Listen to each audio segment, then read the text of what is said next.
Good morning. नमस्कार, आदाब, सत श्री अकाल, वेलकम, सुस्वागतम सभी लोगों का।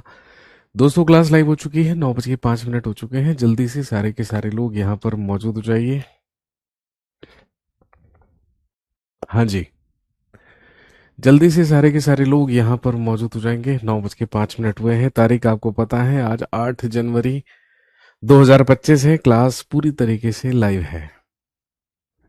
आप सभी लोगों का बहुत बहुत स्वागत।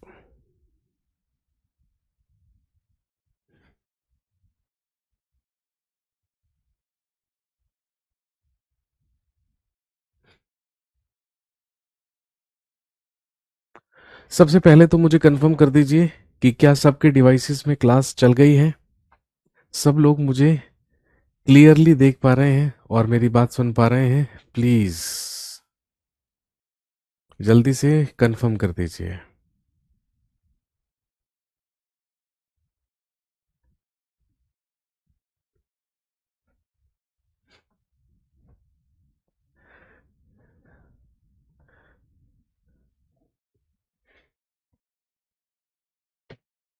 ऑल गुड, सब कुछ ठीक है। आवाज वीडियो सब कुछ सही है। चलिए जी, बहुत बढ़िया। तो चलिए फिर, देर किस बात की है, स्टार्ट करते हैं। हेडिंग डाल लीजिए,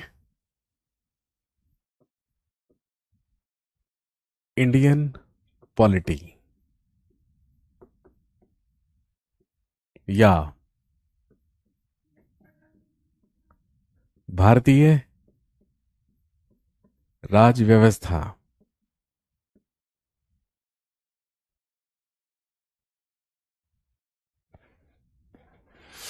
इंडियन पॉलिटी या भारतीय राज व्यवस्था।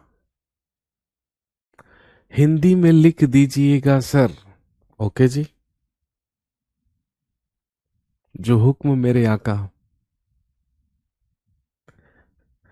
तो दोस्तों, हम शुरुआत करते हैं पढ़ने की इंडियन पॉलिटी या भारतीय राज्य व्यवस्था।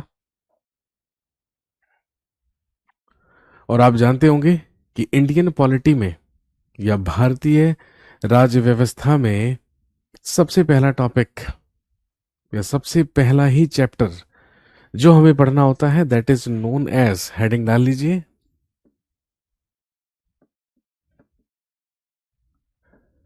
Constitutional development of India.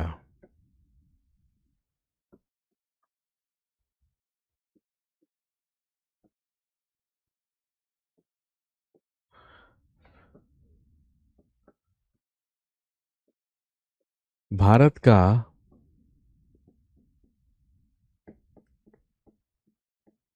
संवैधानिक विकास।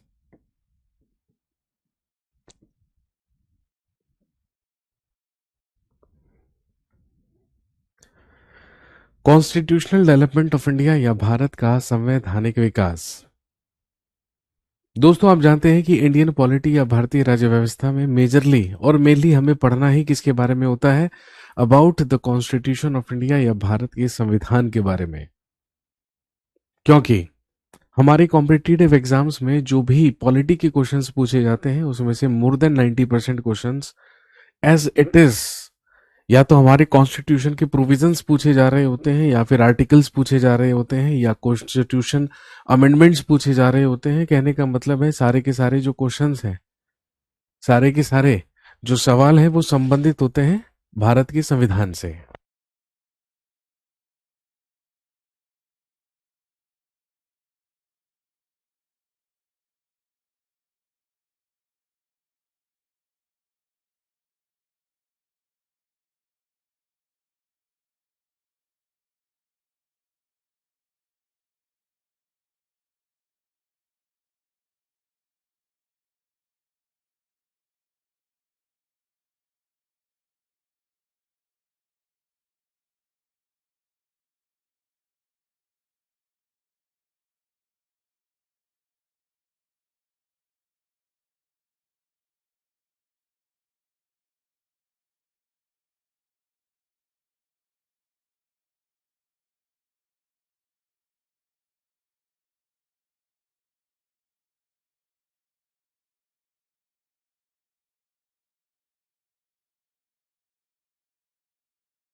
हाँ जी। तो जैसा कि मैंने आपको बताया कि जिस भी हम कॉम्पिटिटिव एग्जाम की तैयारी करते हैं उसमें जब इंडियन पॉलिटी के क्वेश्चंस की बात होती है तो ज्यादातर जो क्वेश्चंस हैं, अधिकतर जो क्वेश्चंस हैं वो पूछे जाते हैं कहां से, from the constitution of India या भारत के संविधान से।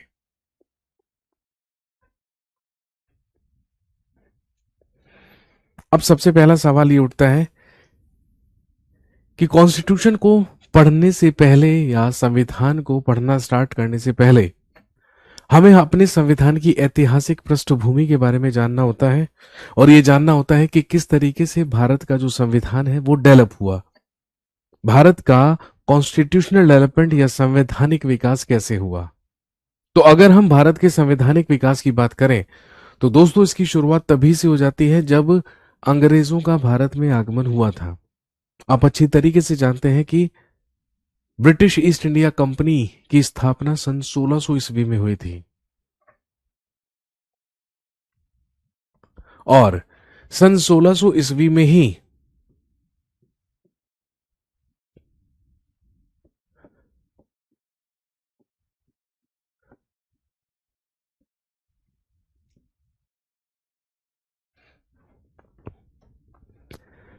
जब भारत में मुगल साम्राज्य चल रहा था और शासन कर रहा था जलालुद्दीन मोहम्मद अकबर, तो जलालुद्दीन मोहम्मद अकबर के शासनकाल में ही 1599 ईस्वी में सबसे पहला अंग्रेज, सबसे पहला ब्रिटिशर भारत आया। और जब सबसे पहला ब्रिटिशर भारत आया तो उस समय ब्रिटिश क्राउन, यानी कि जो ब्रिटेन का ताज था, भाई क्राउन का मतलब तो ताज ही होता है, तो ध्यान रखेंगे जो उस समय ब्रिटिश क्राउन या ब्रिटिश ताज हुआ करता था वो किसके पास हुआ करता था? क्वीन एलिजाबेथ टेलर फर्स्ट या टेलर प्रथम। उस समय ब्रिटेन की महारानी एलिजाबेथ टेलर प्रथम हुआ करती थी।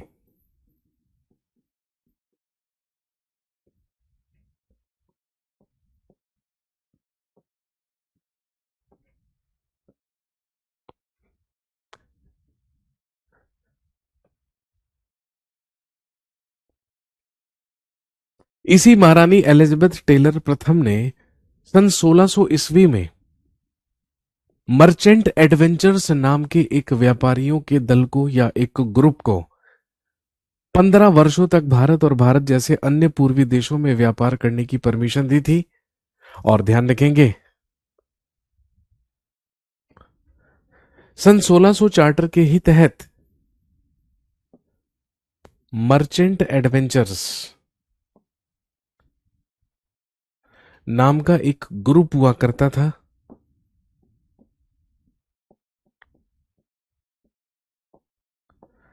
मर्चेंट एडवेंचर्स नाम का एक व्यापारियों का ग्रुप हुआ करता था, दल हुआ करता था, जिन्हें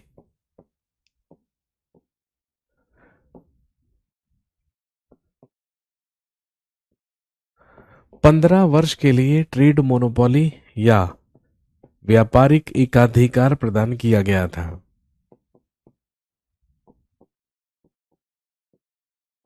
कहां पर? भारत में। ये परमिशन ये परमिशन महारानी एलिजाबेथ टेलर प्रथम ने मर्चेंट एडवेंचर्स नाम के ग्रुप को दी थी।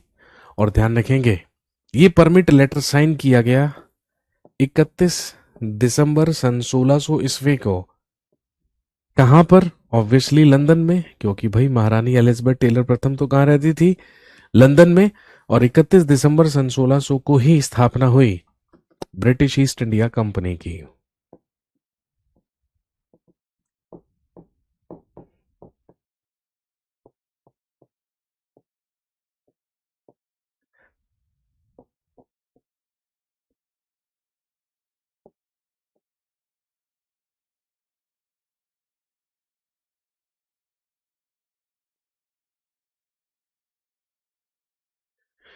इस तरीके से अंग्रेजों ने भारत में अपने व्यापार की शुरुआत की। और ये बात कब की है?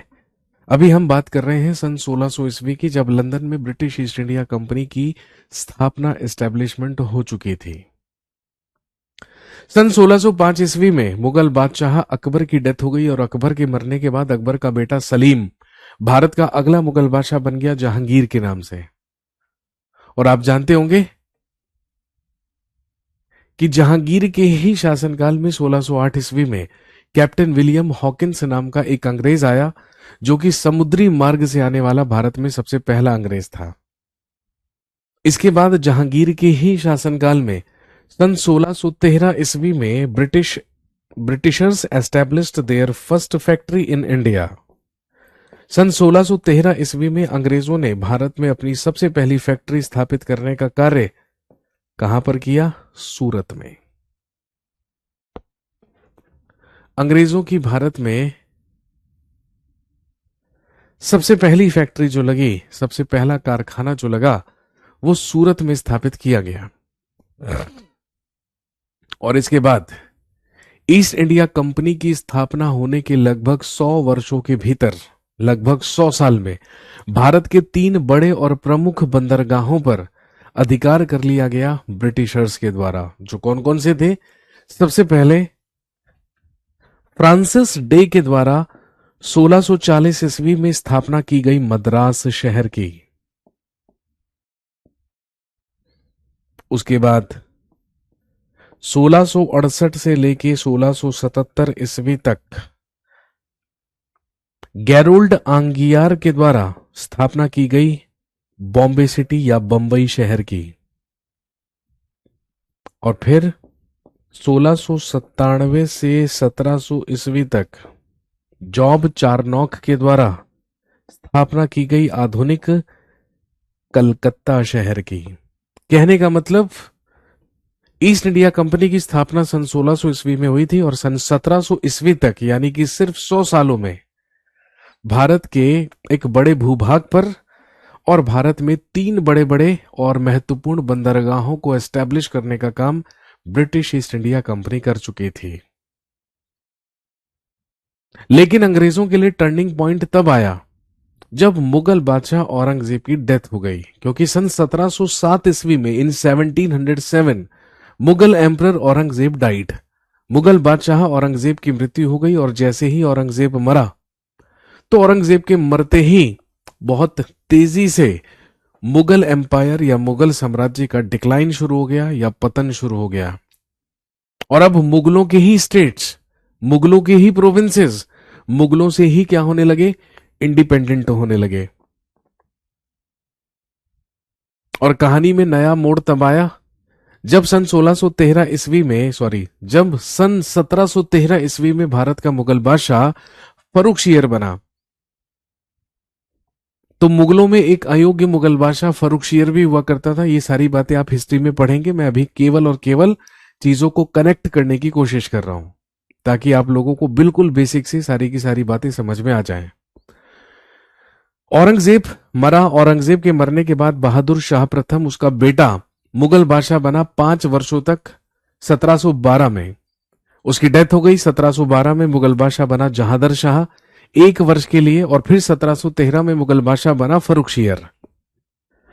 अब जब फर्रुखशियर भारत का मुगल बादशाह बना तो भैया फर्रुखशियर के पांव में एक फोड़ा हो गया, और जब उसने उसका इलाज करवाया तो सारे वैद्य हकीमों से इलाज करवाया, लेकिन कोई भी उसे ठीक नहीं कर पाया।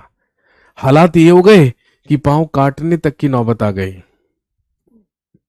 फिर मुगल बादशाह फर्रुखशियर के दरबार में एक ब्रिटिश सर्जन आया, एक अंग्रेज सर्जन आया जिसका नाम डॉक्टर विलियम हैमिल्टन था।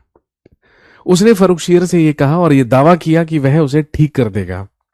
उसने फर्रुखशियर के फोड़े पर चीरा लगाया और पेट्रोलियम जेली अप्लाई कर दी। सिर्फ पेट्रोलियम जेली लगाने से ही कुछ ही दिनों में भला चंगा हो गया फर्रुखशियर, और खुशी के मारे फूला नहीं समा रहा था। इसीलिए मुगल बादशाह फर्रुखशियर ने ब्रिटिश ईस्ट इंडिया कंपनी को पूरे बंगाल में कर मुक्त व्यापार करने की परमिशन दे डाली और कहा कि जाइए और जाकर बंगाल में जहां मर्जी फैक्ट्री लगाकर व्यापार कीजिए, हम आपसे कोई टैक्स या कोई कर वसूल नहीं करेंगे। और जब अंग्रेजों को ये व्यापारिक अधिकार बंगाल में दिया गया या कर मुक्त व्यापार करने का अधिकार दिया गया, तो उधर भाई जो बंगाल सूबा था, जो बंगाल राज्य था, बंगाल प्रांत था, वो तो मुगलों के अधीन था। लेकिन अब बंगाल के सूबेदारों ने खुद को मुगलों से ही इंडिपेंडेंट कर दिया। उस समय बंगाल का सूबेदार हुआ करता था मुर्शीद कुली खान, और मुर्शीद कुली खान ने कहा कि अब तो मुगल हमसे भी ज्यादा कमजोर हो चुके हैं, अब हमें उनके अधीन रहने की जरूरत नहीं है।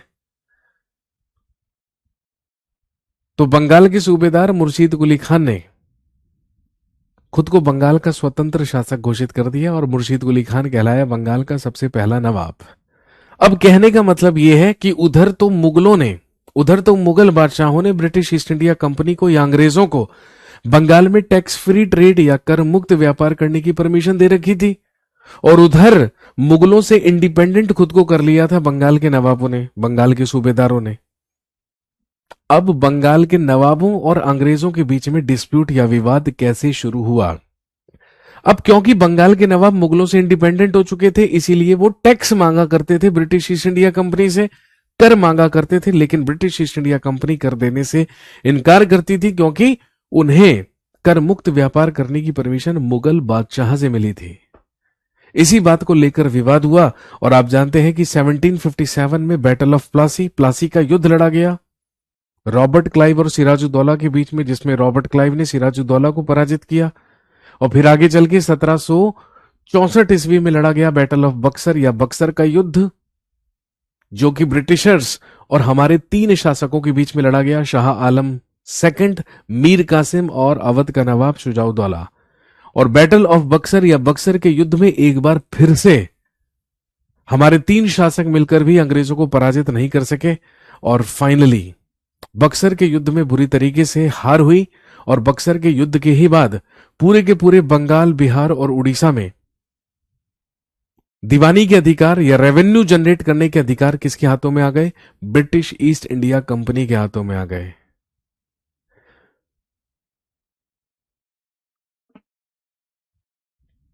बंगाल का गवर्नर हुआ करता था रॉबर्ट क्लाइव। तो 1765 से लेकर 1772 तक रॉबर्ट क्लाइव के द्वारा बंगाल में द्वैध शासन लगा दिया गया, डायरकी अप्लाई कर दी गई, और कहा गया कि अब बंगाल के लोगों को 2 टैक्स देने होंगे, एक directly British east India company को और एक वहां के स्थानीय दीवान को, जिसे हम नियुक्त करेंगे। कहने का मतलब अब बंगाल के लोगों के साथ ज्यादती की जाने लगी, उनका शोषण किया जाने लगा, आर्थिक रूप से बंगाल में लूट खसोट शुरू हुई, और लगभग 7 सालों तक, अगले 7 इयर्स तक, लगभग 7 सालों तक बंगाल को जमकर लूटा खसोटा गया। और वो बंगाल राज्य, जो कि भारत का सबसे अमीर और संपन्न राज्य हुआ करता था, उसे मात्र 7 सालों में सबसे गरीब राज्य बना डाला ब्रिटिश ईस्ट इंडिया कंपनी ने, अंग्रेजों ने। ईस्ट इंडिया कंपनी में घूसखोरी, भ्रष्टाचार इतना ज्यादा बढ़ गया कि अब पहली बार ब्रिटिश सरकार को, ब्रिटिश पार्लियामेंट को यह रियलाइज हुआ, अभी तक तो ईस्ट इंडिया कंपनी को उसके प्रोपराइटर्स चला रहे हैं, उसके मालिक चला रहे हैं, लेकिन अब ब्रिटिश ईस्ट इंडिया कंपनी उन नियम और कानूनों से चलेगी जो हम बनाकर भेजेंगे ब्रिटिश पार्लियामेंट से। बस यहीं से शुरुआत होती है कॉन्स्टिट्यूशनल डेवलपमेंट ऑफ इंडिया या भारत के संवैधानिक विकास की। और ध्यान रखेंगे, भारत के संवैधानिक विकास को, कॉन्स्टिट्यूशनल डेवलपमेंट ऑफ इंडिया को हम 2 फेजेस में या 2 चरणों में विभाजित करते हैं, या 2 चरण में विभाजित करते हैं। सबसे पहला कहलाता है rule under east India company.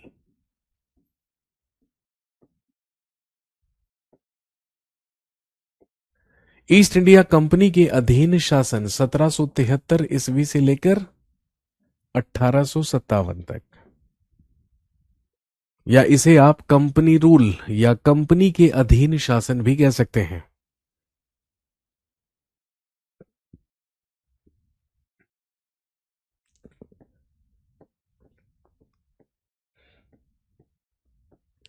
Company के अधीन शासन। Second one is known as crown rule, यानी कि ताज का शासन, जो कि 1858 ईस्वी से लेकर चला 1947 तक। कहने का मतलब कॉन्स्टिट्यूशनल डेवलपमेंट ऑफ इंडिया में, भारत के संवैधानिक विकास में, हम बात करेंगे सबसे पहले भारत में कंपनी के शासन के बारे में, यानी कि ईस्ट इंडिया कंपनी के शासन के बारे में।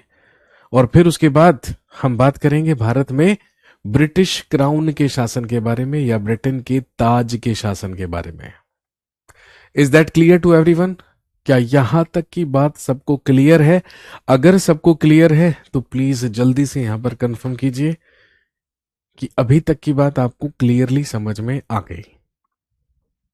हाँ जी।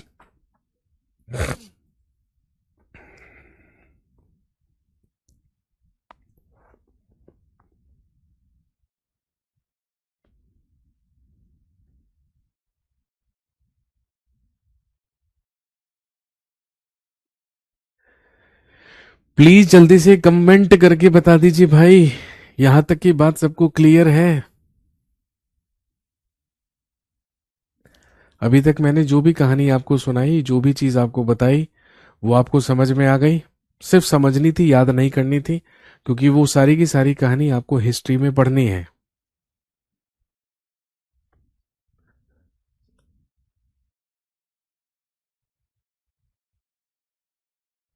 रेशमा, रेशमा कह रही हैं repeat again. This is digital India my friend. जब ये क्लास ओवर हो जाएगी तो आप इस क्लास को 10 बार रिपीट कर सकते हैं, 10 बार चला सकते हैं। तो जितना मर्जी बार मेरा आपका मन करे उतनी मर्जी बार आप मेरी बात सुनिएगा, दोबारा दोबारा। एक वक्त ऐसा आएगा जब आपको समझ में आ जाएगी बात।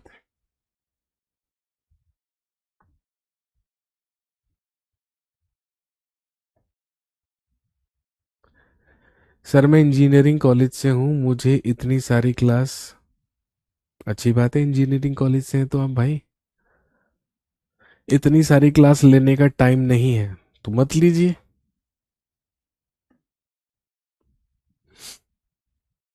सर जितना कहानी बताए हैं उसको लिख दीजिए।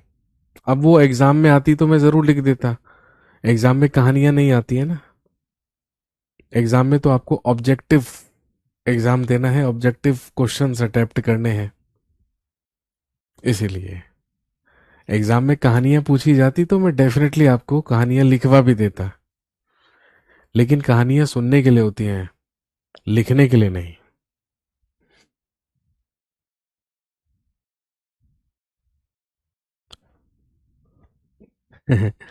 चलिए स्टार्ट करते हैं। अब सबसे पहले हम बात करेंगे अबाउट, हेडिंग डाल लीजिए, कंपनी रूल। कंपनी के अधीन शासन।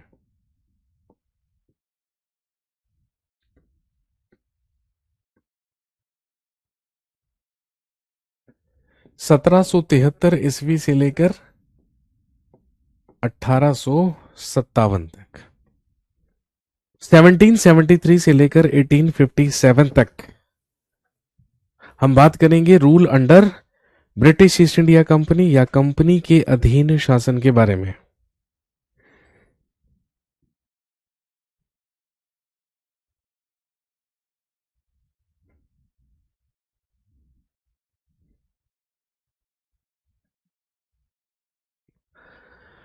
अभी तक ब्रिटिश ईस्ट इंडिया कंपनी का जो स्वरूप था भाई, लंदन में और भारत में ब्रिटिश ईस्ट इंडिया कंपनी का स्वरूप क्या था?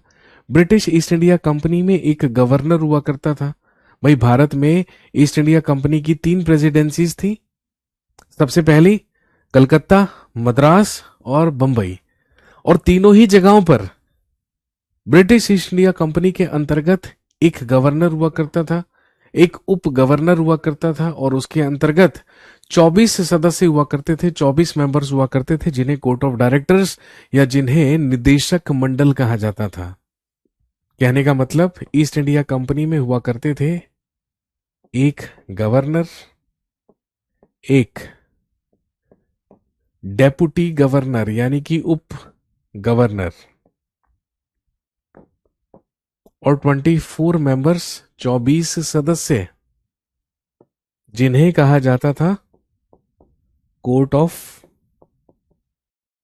डायरेक्टर्स या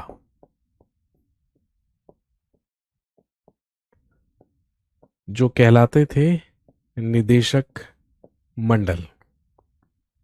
तो जैसा कि मैंने आपको बताया, अभी तक कंपनी के प्रोपराइटर्स, कंपनी के मालिक ही कंपनी को चला रहे थे, लेकिन अब डिसाइड किया गया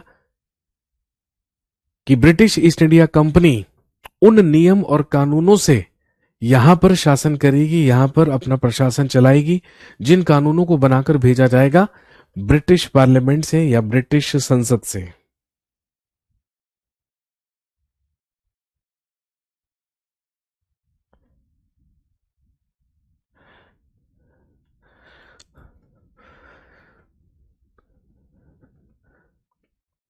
तो ध्यान रखेंगे, सबसे पहला एक्ट, सबसे पहला अधिनियम पारित करके भेजा गया, जो कहलाता है, हेडिंग डाल लीजिए, 1773 का रेगुलेटिंग एक्ट, 1773 का रेगुलेटिंग अधिनियम,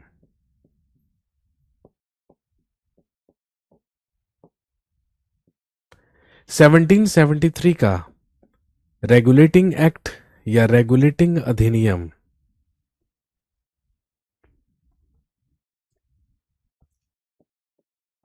जिस समय 1773 का रेगुलेटिंग एक्ट भेजा गया था, उस समय पीएम ऑफ ब्रिटेन वॉज, उस समय ब्रिटेन का प्राइम मिनिस्टर हुआ करता था लॉर्ड नॉर्थ।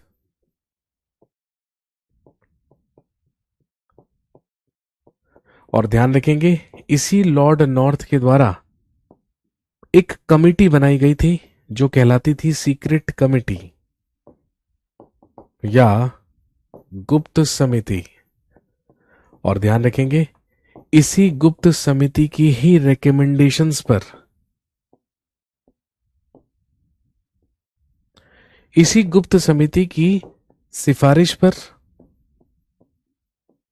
या रिकमेंडेशंस पर ही पारित करके भेजा गया द रेगुलेटिंग एक्ट ऑफ 1773 या 1773 का रेगुलेटिंग अधिनियम। रेगुलेटिंग एक्ट ऑफ 1773 या 1773 का रेगुलेटिंग अधिनियम।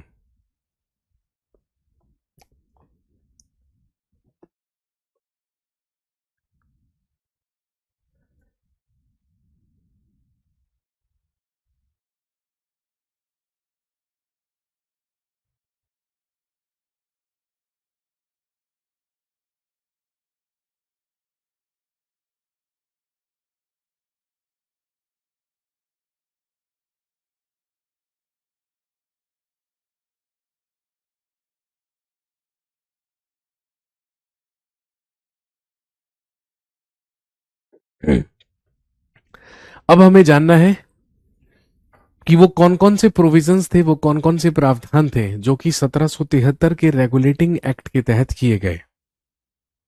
सबसे पहला पॉइंट लिखेंगे, एज पर दिस एक्ट,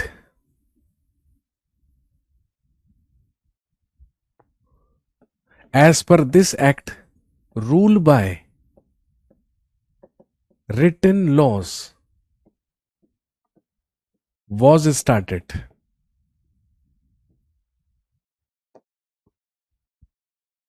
और अगर आप हिंदी मीडियम के हैं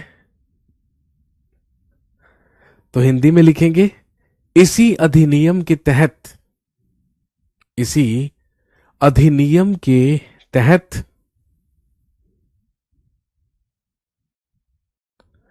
लिखित कानून के द्वारा, इसी अधिनियम के तहत लिखित कानून के द्वारा शासन की शुरुआत की गई। लिखित कानून के द्वारा शासन की शुरुआत की गई।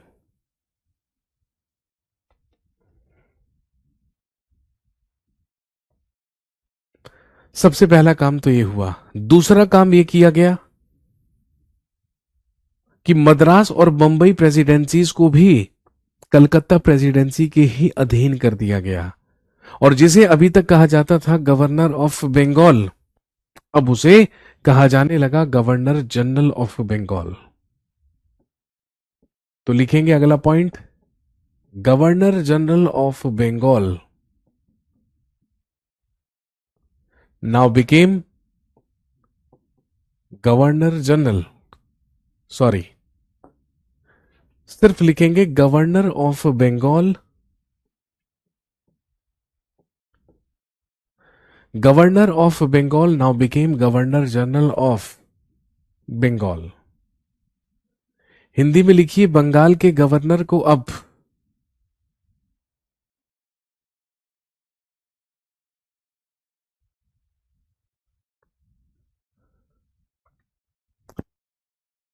Governor of Bengal now became governor general of Bengal.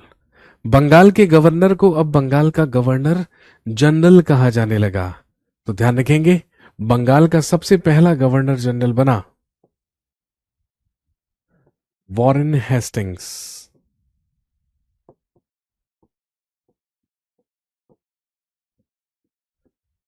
Bengal का सबसे पहला गवर्नर जनरल बना वॉरेन हेस्टिंग्स। भाई, ब्रिटिश ईस्ट इंडिया कंपनी की भारत में 3 प्रेसिडेंसीज थी, कलकत्ता, मद्रास और बंबई। सिर्फ इतना किया गया कि जो मद्रास और बंबई के गवर्नर थे उन्हें बंगाल के गवर्नर के ही अधीन कर दिया गया, इसीलिए अब उसे कहा जाने लगा बंगाल का गवर्नर जनरल। और ध्यान रखेंगे, बंगाल के गवर्नर जनरल को ही सलाह देने के लिए एक काउंसिल बनाई गई, एक परिषद बनाई गई, जिसमें कुल 4 मेंबर्स या 4 सदस्य हुआ करते थे। और इन 4 सदस्यों की ही सलाह मशवरे से जो वॉरेन हेस्टिंग्स या जो बंगाल का गवर्नर जनरल हुआ करता था वो निर्णय लिया करता था, फैसले लिया करता था। अगला काम इसी अधिनियम के तहत क्या हुआ, लिखेंगे अ supreme court was established in Calcutta. Calcutta में एक सर्वोच्च न्यायालय की स्थापना की गई।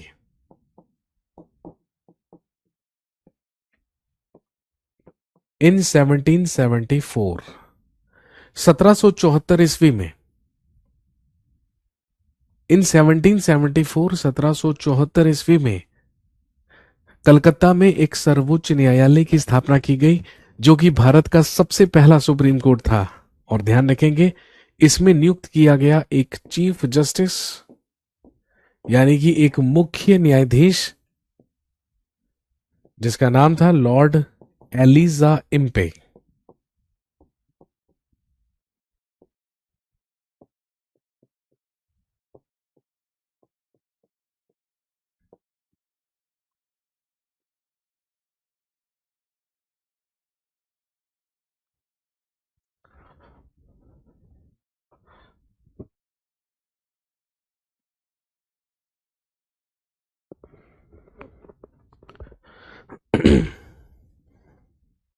भारत का सबसे पहला सुप्रीम कोर्ट 1774 ईस्वी में स्थापित किया गया था कलकत्ता में। और ध्यान रखेंगे, इसमें मुख्य न्यायाधीश नियुक्त किया गया लॉर्ड एलिजा इम्पे को। इसके अलावा इसमें नियुक्त किए गए थे 3 अदर जजेस, 3 अन्य न्यायाधीश, जो कौन कौन थे, Lord Hyde, Lord Chambers and Lord Limenster. Lord Hyde, Lord Chambers और Lord लिमेंस्टर।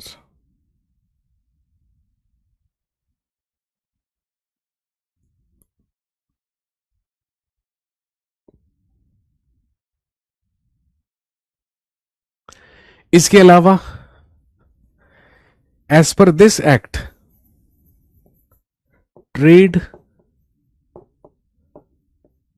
Without licence was prohibited.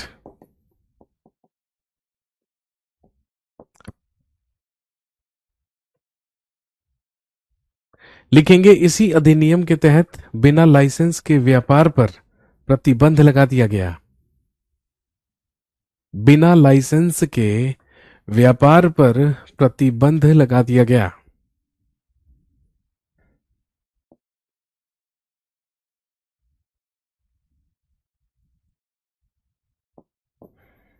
और इसके अलावा कंपनी एम्प्लॉइज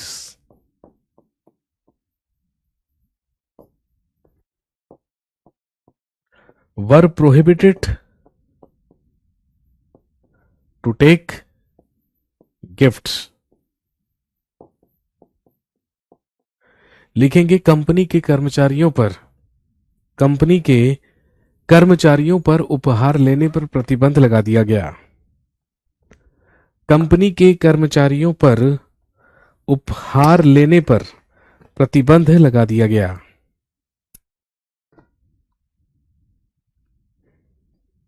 कि कंपनी का कोई भी कर्मचारी किसी भी व्यक्ति से किसी भी प्रकार का कोई तोहफा, उपहार या गिफ्ट नहीं ले सकता।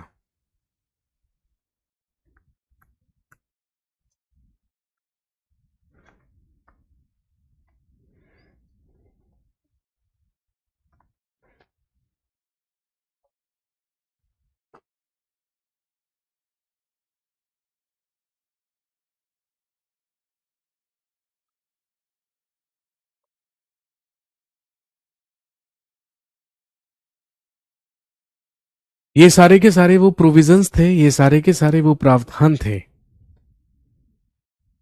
जो किए गए 1773 के रेगुलेटिंग एक्ट के तहत।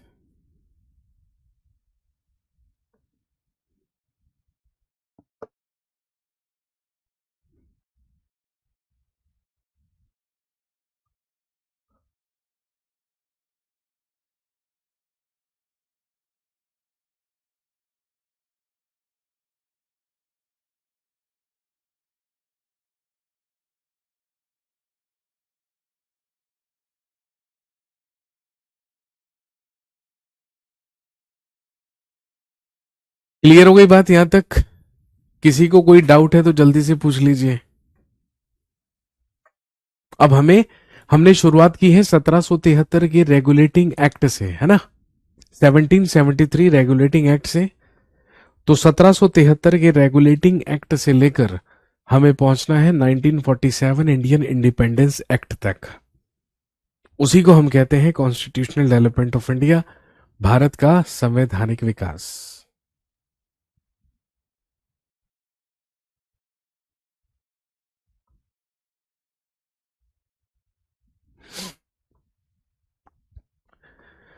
सर ऐसा लग रहा है कि हिस्ट्री पढ़ रहे हैं। अच्छा जी, ये बात है। कोई बात नहीं, इंडियन पॉलिटी की दुनिया में कोई भी किताब उठाकर देखिए, सबसे पहला ही टॉपिक आपको मिलेगा कॉन्स्टिट्यूशनल डेवलपमेंट ऑफ इंडिया।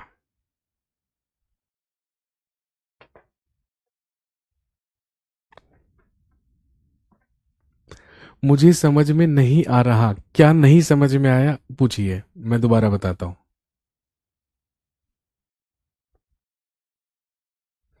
पूछिए जल्दी से, क्या चीज आपको समझ में नहीं आई? जो चीज समझ में नहीं आई वो पूछ लीजिए, मैं तुरंत बता देता हूं आपको। सर काला कानून किसे कहते हैं? टेस्ट ले रहे हो आप मेरा? रोलेट एक्ट, रोलेट अधिनियम को ब्लैक लॉ या काला कानून कहा गया था।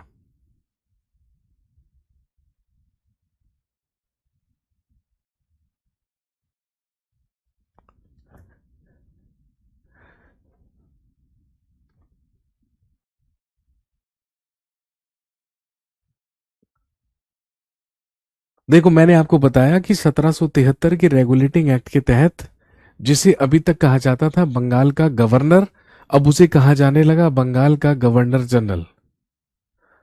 तो बंगाल का अंतिम गवर्नर या बंगाल का पहला गवर्नर जनरल था वॉरेन हेस्टिंग्स।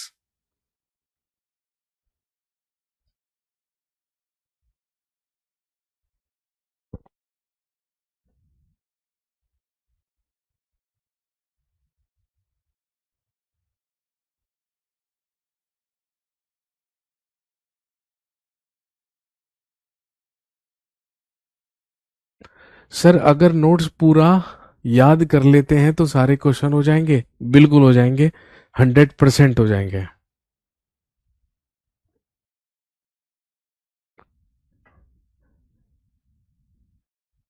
ठीक है,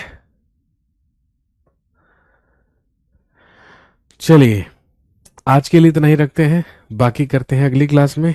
तब तक के लिए thank you very much, have a nice day, शुक्रिया, धन्यवाद।